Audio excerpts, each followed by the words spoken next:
Hey everyone, welcome back. Thanks for joining us. Today we've got a brand new story to share with you. So let's begin. Mike's knuckles squeezed tight on the steering wheel as he turned onto his familiar street. At 38, he felt drained, the long flight back from a conference in Asia still weighing him down. His modest suburban house came into view. Something was off. A shiny red sports car was parked there, sticking out among the regular family cars. Mike knew that car. It belonged to Jake, a coworker he used to trust. He frowned, confused. What was Jake doing here? As he parked, a faint sound of laughter drifted from the open living room window. Mike's steps slowed as he walked towards the house, a bad feeling creeping over him. Peeking inside, his breath caught. Lisa, his wife of 10 years, was sitting on the couch next to Jake.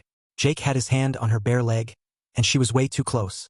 Then he saw Jake lean in and kiss her neck. Mike stood there for a moment, trying to understand what he was seeing. It wasn't just the act itself.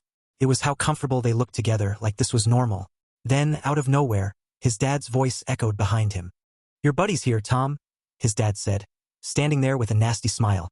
"Now he's family. He's been slipping me cash to keep quiet." Mike pushed past his dad, his mind racing, and went inside. Lisa and Jake jumped apart when they heard the door.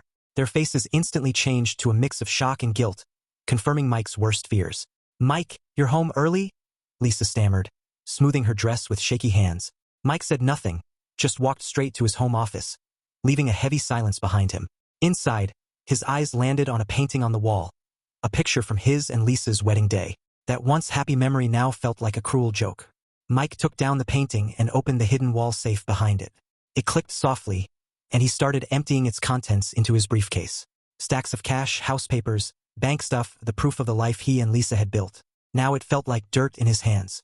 Mike was so focused on what he was doing that he didn't hear Lisa come in until her voice cut through the air. "You can't just walk out with that," she yelled, panic in her voice. "That's mine too. You'll get what's coming to you. I'll make sure of. But it's not in this bag. I promise I'll get it to you with payback." With that, he pushed past her. In the living room, Jake and his dad shifted uncomfortably, their earlier confidence gone. Mike paused at the door, turning back to face the three people who had completely broken his trust. When he spoke, his voice was calm, but the threat in his words was clear, a promise that sent a chill through them. "You thought I was weak. You thought you could make a fool of me, but listen to this. Before I'm done, you'll wish you'd never done this." Without another word, he walked out, leaving behind the shattered pieces of his old life. As Mike drove into the night, his phone buzzed nonstop with calls and messages, but he ignored them all. His mind was already working, figuring out how deep the betrayal went and planning his next move. He needed a quiet place to think, to pull himself together, and to map out the revenge that was coming. The old Bates Motel appeared ahead, a rundown place on the edge of town. It wasn't much, but it would do. Mike paid cash using a fake name and got a key from a bored clerk. Once in the dingy room, he spread the documents across the worn bedspread. Bank statements, credit card bills, house deeds. Each piece of paper told a story of lies, one that went back further than he could have imagined. As the night went on, sleep wouldn't come. Underneath the hurt and betrayal, a spark of determination started to grow. At 3 a.m., Mike picked up his phone, his fingers hovering over the screen for a moment before dialing a number he hadn't called in years. "Mom," he said when she answered, his voice breaking. "Everything's fallen apart." Sarah listened quietly as Mike told her everything that had happened that day. When he finished, her voice was steady and strong. "Come over here," she insisted. "Now." The drive to Sarah's apartment passed in a blur, and before Mike really knew it, he was standing at her door. He felt shaky, unsure of what to expect, but determined to find answers. Sarah greeted him with a calm but serious look. "Come in," she said simply, stepping aside. Inside, her living room was anything but normal. Laptops were set up everywhere, and the walls were covered in notes and charts. "I've been getting ready for something like this," Sarah said matter-of-factly, sorting through the papers Mike had brought. "I always had a bad feeling about Lisa." As a retired money detective, Sarah quickly spotted worrying patterns in the documents. Money withdrawals and secret accounts in Lisa's name started to appear, some going back years. "This didn't just start recently," Sarah pointed out, her voice steady as she pointed to a section of the files. "These transactions line up with big moments in your career." The realization hit Mike hard. He sat down heavily, staring at the documents in disbelief. "How did I not see this before?" he muttered, shaking his head. Sarah put a hand on his shoulder briefly, offering a quiet moment of comfort before getting back to work. "We've only scratched the surface," she said. "There's more to find." As they kept digging through the financial records, a young woman walked into the room. She looked no older than 25, with bright eyes that showed sharp intelligence. Mike, this is Anna, Sarah introduced. She's a computer expert I've been helping. We need to dig deeper online, Anna said, her fingers already flying across the keyboard. Everything we do has to be legal if we want it to stick. As they worked, Anna found a series of emails that had been forwarded from Mike's account to Jake, containing secret project plans and designs. The depth of the betrayal was even worse than anyone had imagined. As dawn broke, Mike felt a strange mix of emotions. The pain of betrayal was still raw, but now it was mixed with a new sense of purpose. He looked at Sarah and Anna, these unexpected allies in his darkest time, and a wave of determination went through him. They thought I was a loser, he said quietly, his voice getting stronger with each word. I'll show them what a real loser looks like. Sarah and Anna exchanged a look, recognizing the resolve in Mike's voice. The game had changed, and the others had no idea what was coming. As the first rays of sunlight crept through the windows, Mike stood and stretched. The weight of the last day pressed down on him, but he refused to let it break him. There was work to be done, a reckoning to be had. The Mike they knew, the trusting husband, the loyal friend, the good son was gone. In his place stood a man shaped by betrayal, ready to show the world how dangerous he could be. Mr. Harrison's office at Bright Future Developments showed success and power. The huge windows offered a sweeping view of the city skyline, proof of the many projects Mr. Harrison had overseen as CEO. He had guided many young architects, but few had shown as much promise as Mike. When his secretary announced Mike's unexpected visit, Mr. Harrison welcomed him warmly.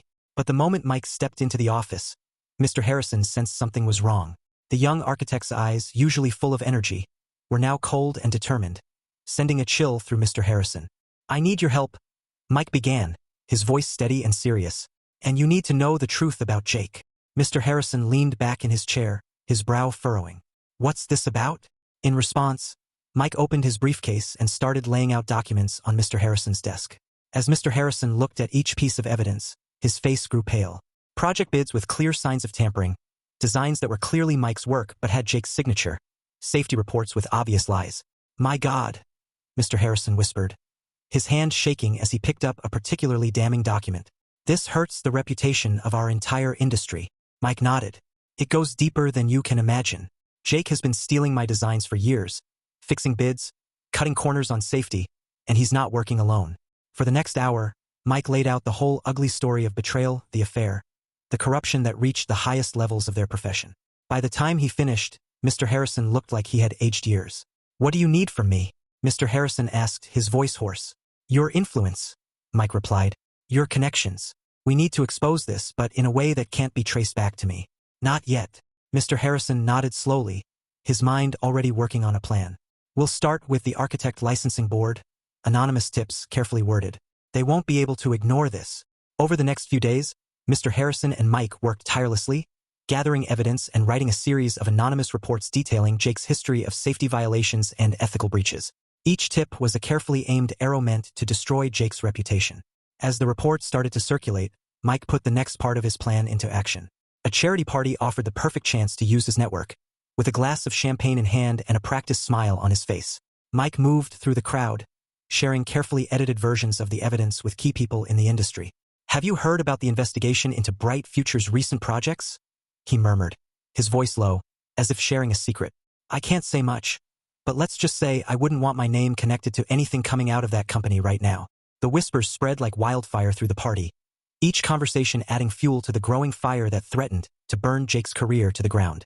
Meanwhile, Anna was working her magic online. Her fingers flew over her keyboard, her eyes scanning line after line of code as she hacked into Jake's email account. Jackpot, she whispered, a triumphant grin spreading across her face. She had found a goldmine of incriminating emails between Jake, Lisa, and Mike's dad. Mike leaned over her shoulder, his eyes narrowing as he read the damning messages. Send copies of the most damaging ones to Jake's top clients, he instructed. Anonymously, of course. Let's make sure his professional downfall is complete. Within weeks, the effects of their calculated attack became undeniable. Jake's once busy office fell silent as clients left him one by one. His project bids, once considered sure wins for major contracts, were now routinely rejected. The man who had once strutted through industry events like a peacock now hid in the shadows, his face drawn and his eyes haunted. Mike watched it all unfold with a sense of satisfaction. This was just the beginning. The storm was gathering, and Jake had no idea how much destruction was yet to come. Sarah's living room had turned into a war room, every surface covered in financial documents and humming laptops. The retired money detective stood in front of a large whiteboard, her sharp eyes tracing the web of transactions she had uncovered. "It's worse than we thought," she said, her voice tight with anger. "Lisa, Jake, and several fake companies. They've been running a complex money laundering scheme for years." Mike's jaw clenched as he processed the information. "How much?" "Millions," Sarah replied, her voice barely above a whisper.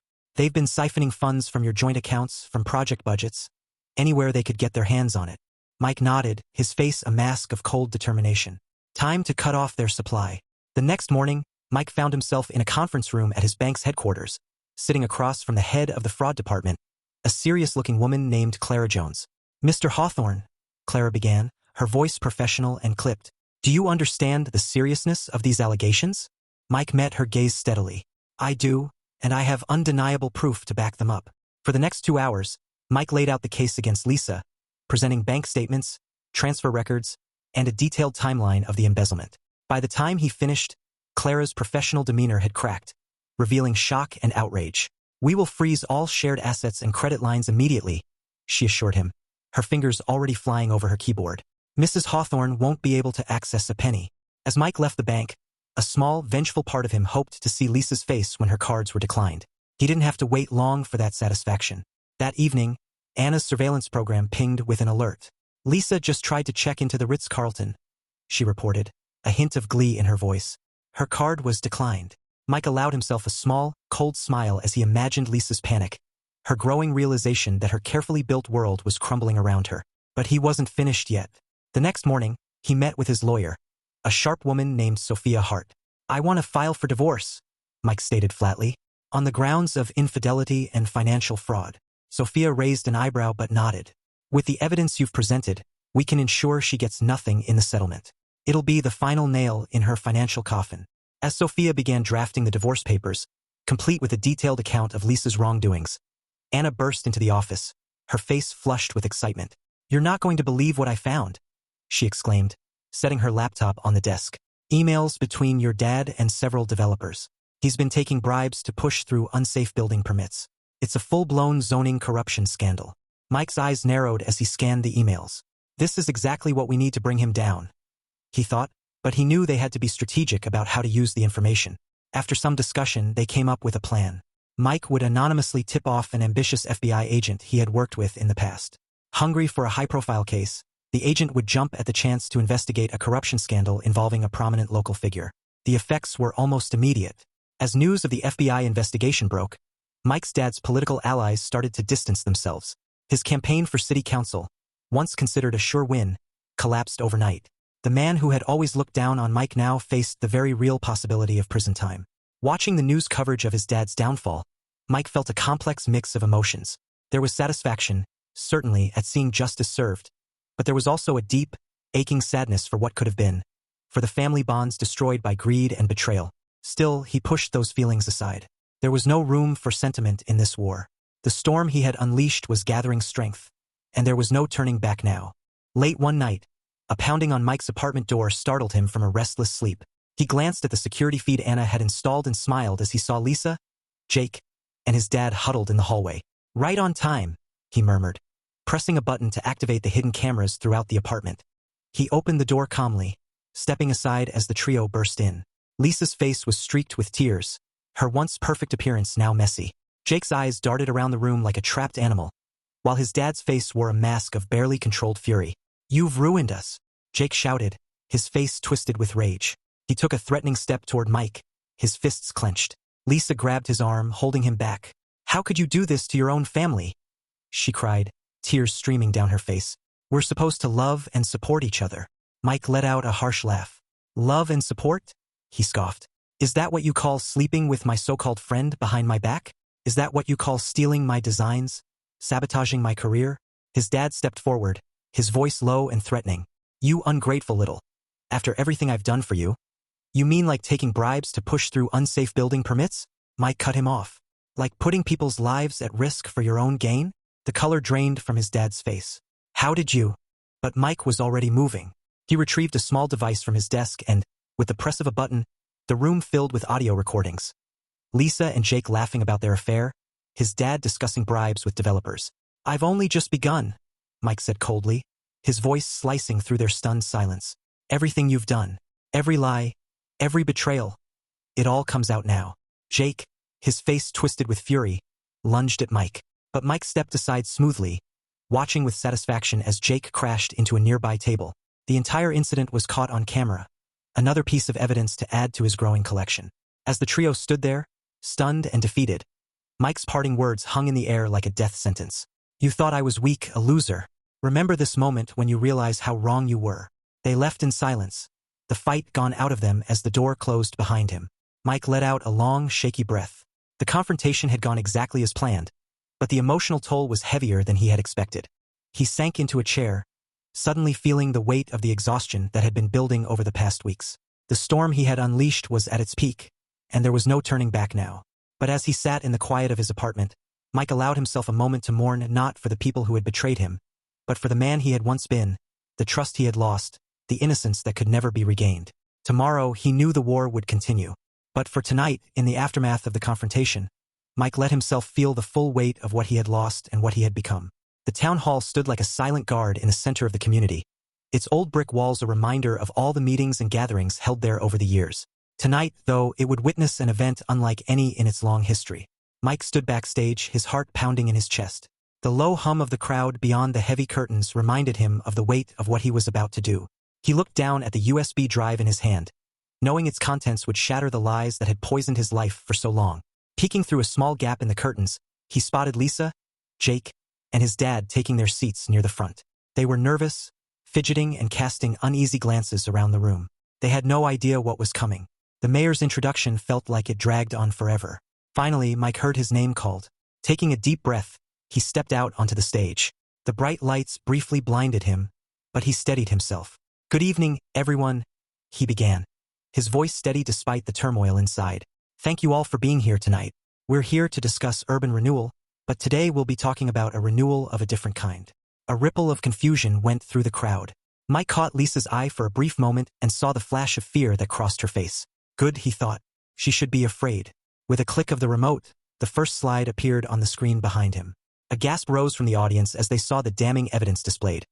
His dad's signature on bribe receipts, Jake's stolen designs alongside Mike's originals, and bank statements showing Lisa's systematic embezzlement over the years. Mike's voice grew stronger as he continued. "Our community has been betrayed by those we trusted most. My father, Tom Hawthorne, has been accepting bribes to push through unsafe building permits, putting countless lives at risk for his own gain." His dad's face turned ashen, his eyes darting toward the exits. But Mike was far from done. "My colleague and supposed friend, Jake Dalton, has been stealing my designs and passing them off as his own, all while carrying on an affair with my wife." Jake slumped in his seat, looking like he might be sick, while Lisa beside him wept. But Mike felt no pity. "And my wife, Lisa, has been embezzling funds, not only from our joint accounts, but from various charities and community projects." The crowd's reaction was immediate. Gasps of shock turned into angry murmurs as neighbors exchanged horrified looks, turning their gaze on the trio. Mike could see the moment when the full weight of their actions hit them as they realized their world was crumbling around them. As he continued to present the evidence, Mike noticed a woman in the back of the hall, her phone raised high. It was Lila Park, a local reporter known for her relentless pursuit of the truth. She was live streaming the entire event, ensuring that this scandal would extend far beyond the town hall. The live stream acted like a spark, and soon community members began standing up to share their own stories of how they had been affected by the trio's actions. "My son was injured when that new apartment complex collapsed," one woman cried, pointing an accusing finger at Mike's dad. "You approved those faulty designs. The town hall renovation fund," another man shouted, his voice thick with emotion. "Lisa, you told us the money had been stolen. It was you all along." As the accusations flooded in, Lisa, Jake, and his dad seemed to shrink in their seats, exchanging frantic glances as the reality of their downfall set in. Unable to endure the barrage any longer, they stood and made a desperate dash for the exit. But their escape was blocked by a wall of angry citizens and a swarm of reporters, all alerted by Lila's livestream. Mike watched from the stage as the three people who had betrayed him were engulfed by the crowd. Part of him felt satisfaction at their downfall, but another part of him, one he thought was long dead, felt a twinge of something else, or not quite regret, but a sadness for what could have been. As the chaos unfolded, Mike quietly slipped off the stage. His part in the drama was over. The truth was out, and now it would take on a life of its own. Stepping into the cool night air, he left behind the shouts and accusations. For the first time in months, he felt a weight lift from his shoulders. The lies had been exposed, the betrayals laid bare. Now, perhaps, he could finally begin to move forward. The aftermath of the town hall meeting became a whirlwind of media frenzy and legal proceedings. Mike found himself at the center of the storm he had created, fielding calls from reporters and investigators. But amidst the chaos, an unexpected call came through. "Mr. Hawthorne? This is Anya Saito from Greenline Designs in Tokyo." Mike frowned, confused. "Ms. Saito, I'm not sure I understand. I've seen your designs, Mr. Hawthorne, the ones that Jake Dalton claimed as his own. They're revolutionary. We've been looking for someone with your vision to lead our new eco-friendly development project in Osaka." Mike felt a surge of emotions. Surprise, pride, and a glimmer of hope he hadn't felt in a long time. "I'm flattered, Ms. Saito. But how did you? The scandal has gone global, Mr. Hawthorne. Your integrity in exposing the corruption, combined with the brilliance of your work, has caught the attention of many in our industry. We at Greenline believe in second chances and new beginnings. We'd like to offer you that chance." As Anya outlined the project details, Mike felt a spark of excitement. This was an opportunity to start fresh, to rebuild his career and life on his own terms. "I'll need some time to consider your offer, Ms. Saito," Mike said, his mind racing with possibilities. "Of course, take all the time you need. We believe you're the right person for this project, Mr. Hawthorne. We'll be waiting for your decision." After hanging up, Mike sat in silence for a long moment, contemplating the unexpected turn his life had taken. Almost on autopilot, he found himself driving to his childhood home. The old family house stood empty, a hollow shell of what it once was. As he pushed open the front door, the hinges creaked in protest, as if the house itself was reluctant to admit him. Dust motes danced in the shafts of sunlight that pierced the gloom, settling on the bare floors where furniture had once stood. The house looked different, somehow smaller and more worn than he remembered. A figure emerged from the shadows of the porch. It was Lisa, looking like a ghost of her former self. "Mike," she whispered, her voice cracking. "I've changed. Please, can't we start over?" She reached out to him, her eyes pleading, but Mike took a step back. He looked at her, really looked at her, and saw not the woman he had loved, but a stranger wearing her face. "The time for that has long passed, Lisa," he said, his voice firm but not unkind. "I'm not the man you thought you could fool anymore." Lisa's face crumpled, tears welling in her eyes, but Mike had no comfort to offer her. He moved past her, entering the house to collect the last of his belongings. A figure stumbled out from behind the corner. It was Jake, disheveled and reeking of alcohol. "Mike, please," Jake slurred, falling to his knees. "I'll confess. I'll tell everyone it was all me. Just call off the professional wolves. I'm ruined, man, ruined." Mike looked down at the pathetic figure before him, feeling a complex mix of emotions. Anger, pity, disgust. "Your confession means nothing now, Jake," he said quietly. "The truth has a way of coming out, with or without you." At that moment, his dad's car pulled into the driveway. All three of them, Lisa, Jake, and his dad, met Mike one last time. They filed in behind him, their footsteps echoing in the emptiness. The weight of their actions hung heavy in the air, almost palpable in its intensity. "I wanted you to see the consequences of your betrayal," Mike began, his voice steady and cold. "This empty house is a monument to the lies you've built your lives upon." Lisa flinched at his words, her eyes darting around the barren living room as if searching for ghosts of happier times. Jake stood with his head bowed, unable to meet Mike's gaze. His dad, however, met his son's eyes without flinching, defiantly, though the tremor in his hands betrayed his unease. Mike continued, "I've made a decision. I'm accepting a position in Osaka, a chance to start over, to build something meaningful." "You're leaving." Lisa's voice was barely above a whisper, thick with unshed tears. Mike nodded. "I'm choosing to move forward. I'm not seeking your forgiveness, nor am I offering mine, but I'm choosing to leave the past where it belongs." He paused, letting his words sink in. Then, with a hint of satisfaction, he delivered the final blow. "I've donated a significant portion of the recovered assets to a foundation supporting victims of fraud and betrayal. It seemed fitting, given the circumstances." The news hit them like a physical blow. His dad's face turned red with anger, while Lisa let out a choked sob.